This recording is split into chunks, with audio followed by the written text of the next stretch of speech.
Right, do you want to go ahead and do your 1-minute introduction? All right, well, forget the introduction. Most of you know me. I've been around a while. I guess I'll use the time, beginning and end, to clear up a couple of things. One of my two opponents have been saying about me, one, that I don't represent Gastonia enough to his liking. Well, I don't represent Gastonia. I'm at large. I represent the whole county. And if I lived in Ranlow or Cherryville or Belmont or McAdenville or Dallas, I'd be concerned for somebody that wanted to represent the big whale in the middle of the county a little more. Second thing is, I served this city, I served the township and all the county on the DSS board for 15 years. A lot of work in this building I've done, and you don't get paid for it. And I've spent hundreds and hundreds and hundreds of hours working for some of the things most of the public don't know unless something goes wrong. That's a minute? What? I mean, Time flies when you're having fun. a minute. All right, we'll start with the general questions. There'll be 3 general questions and then 3 to 5 office-specific questions. Could I ask something? Sure. Could we redo the rules? Yeah, what can people came to hear? What can they hear in a minute? Just an intro. Okay, but a minute to close. Okay. I mean, we can change it. Question number 1, do you have a strategy to return our government to constitutional principles? If so, what would you do? I don't have a strategy. Ideally, it would be great if we could have a set of rules to follow things by the book. But when you have organizations or situations where the Supreme Court can come in instead of interpreting the law and making laws, that's, you know, you've got to start there. But I don't have a set plan. The Board of Commissioners, the other 6 gentlemen that work with me, we're all Republicans. We're all conservative to some degree, some more than others. But I would like to see us run constitutionally. I don't know how that can happen. The government is way too big, and there's just too many noses in the pile right now to really work that out. I don't know how. Congress isn't going to do that.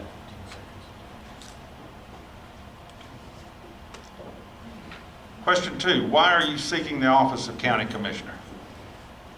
This time, particularly because we've got 6 other gentlemen and myself for the first time in 16 years that there's not a split, where there's not animosities and distrust and dislike among one another's.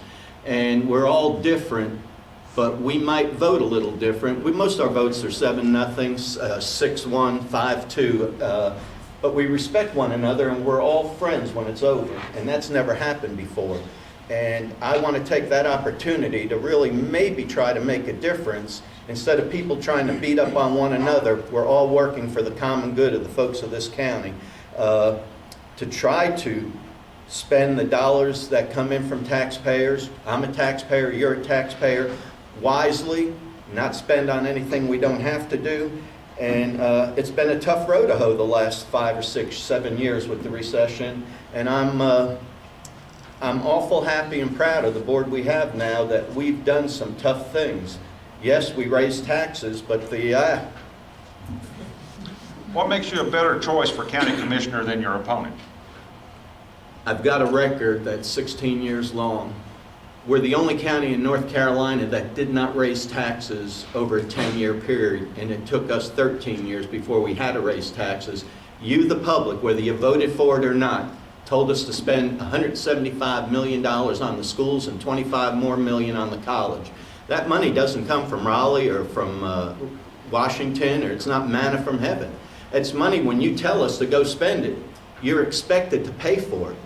And we released those bonds about 5 years ago, and we didn't raise the taxes. We cut and cut. We've not given employees a raise for 6 years, just so we didn't raise taxes. But a conservative does what he has to do. That's right, and it was right.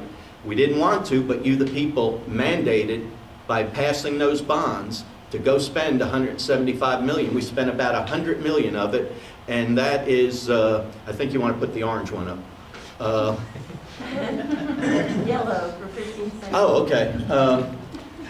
But we didn't want to raise taxes. My opponent says I want to raise taxes 8 cents. What I said was it would take 8 cents to pay for the bonds Sorry.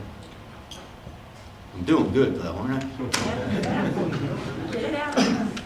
What is your opinion of Common Core curriculum, and since the Gaston County School District is a county entity, would you consider a resolution as soon as possible against Common Core to submit to the Gaston County School Board in the state of North Carolina?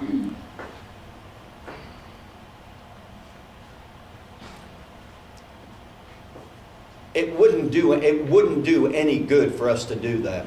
It really wouldn't. We're not the school board. We, the people, elect the body. Often people think that the county commissioners oversee the school system. We don't.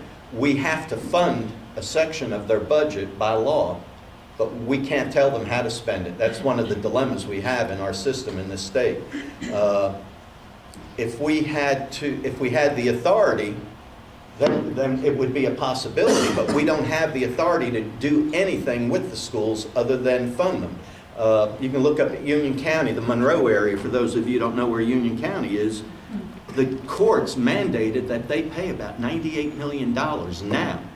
They're going to have to raise taxes like 35 cents or something like that, I think. I think there's an appeal, but they're going to have to pay money. My point is that you pay all this money, but you have absolutely no say in how it's spent. And the same way with the core.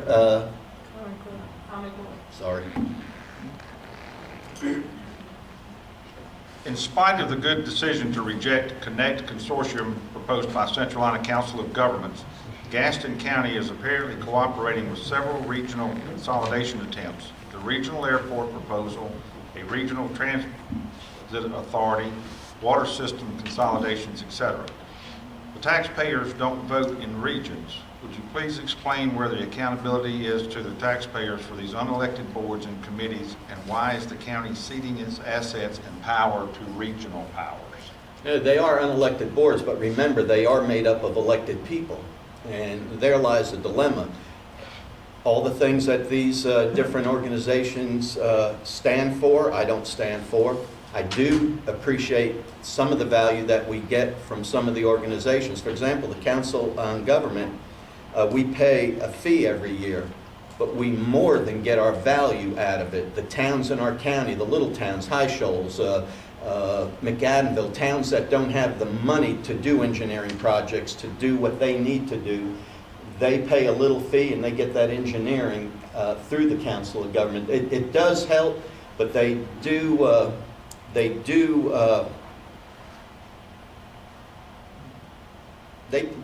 in areas that I don't think they should be in sometimes, but they're very top heavy is one problem I see with them. They have, like, one of the organizations have 14 employees and there's 7 vice presidents, and you just wonder how that works. For almost 30 years, the county has leased the hospital, its property, for $1 a year, with the requirement that the county commissioners appoint the hospital's board members.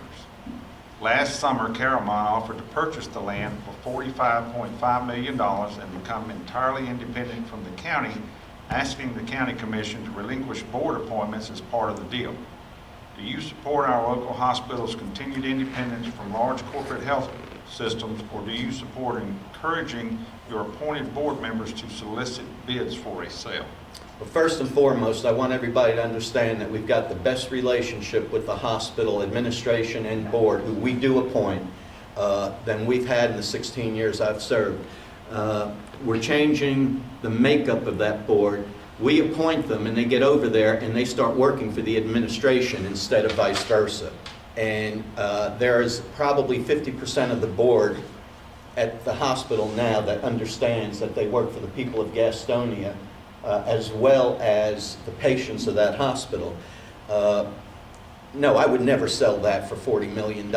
And there's negotiations going on. It's currently, there's some issues that I'm not at liberty to talk about, but we will do the public a much better service than $40 million in the long run.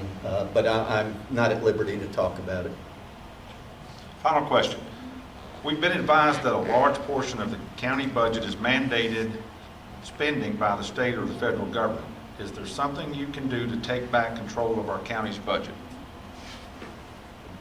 The only absolute thing you can do is petition our legislative group to do such.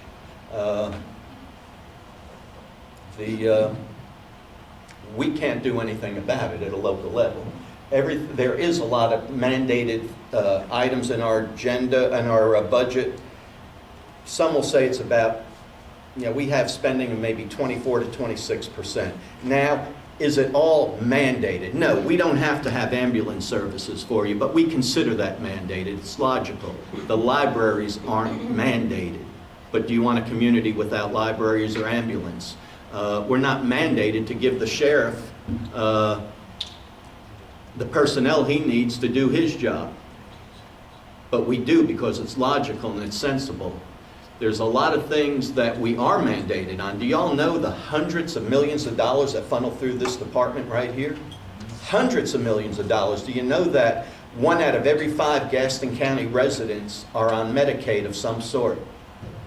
And there's a lot more I'd like to say.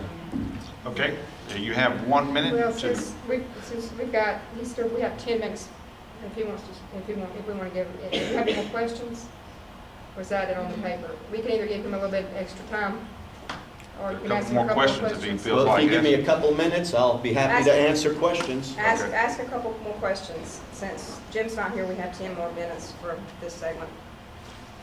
What is your opinion of public-private partnerships? I love it. It's not an opinion, that's a statement. I think it's great. The more we can do of it, and I don't mean the government getting into business, but we get private industry to come in and take over some of the things that government is doing. The John Locke Foundation recently published their annual review, and they have one of their 10 sections on that, and it's a real interesting read if you can look it up online. But the privatization, and I'm talking about that, I'm not talking about government going into business, I'm talking about business taking more of government over. And there is cost savings, and they have examples all throughout the country, every region of the country where it has worked. But I don't like government in business, I don't like government competing with business. I'll give you an example.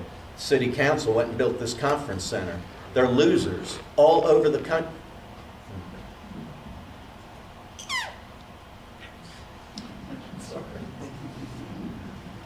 How do you feel about politicians owning property along proposed routes of toll roads?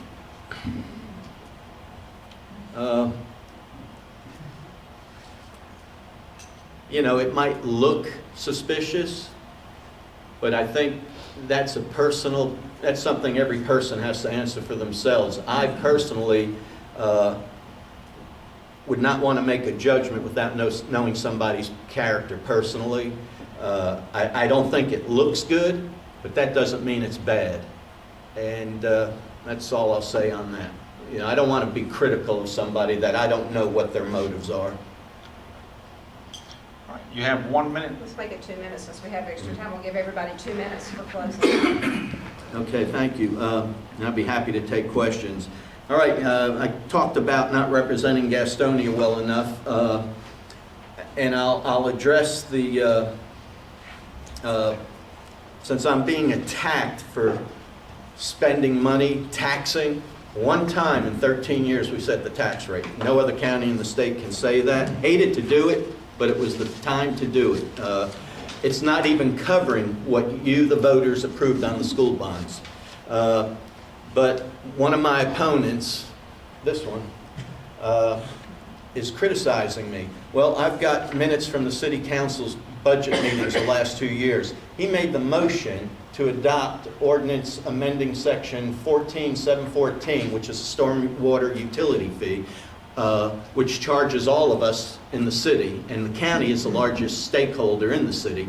Every roof, every driveway, every sidewalk, all the impervious surfaces throughout the city, we have to pay. When they raised that, he made the motion to raise it last year at the budget. So that's a tax. It's a fee, but it's still a tax. And the year before, they raised the electricity rates to all of us that live in the city of Gastonia. That's the same thing as a tax. You can call it a fee, a regulation, a tax. But I don't mind them doing it if they have to have it, but put it in the tax rate. Don't keep raising fees because that affects churches, the schools, the county governments. And I've done this stuff for a while, folks. I'm good at it. And I wear that Commissioner lapel pin on my jacket because I'm proud of it. And I've worked my tail off for you for a long time, and I'd appreciate one more term. Thank you. Thank you, Commissioner.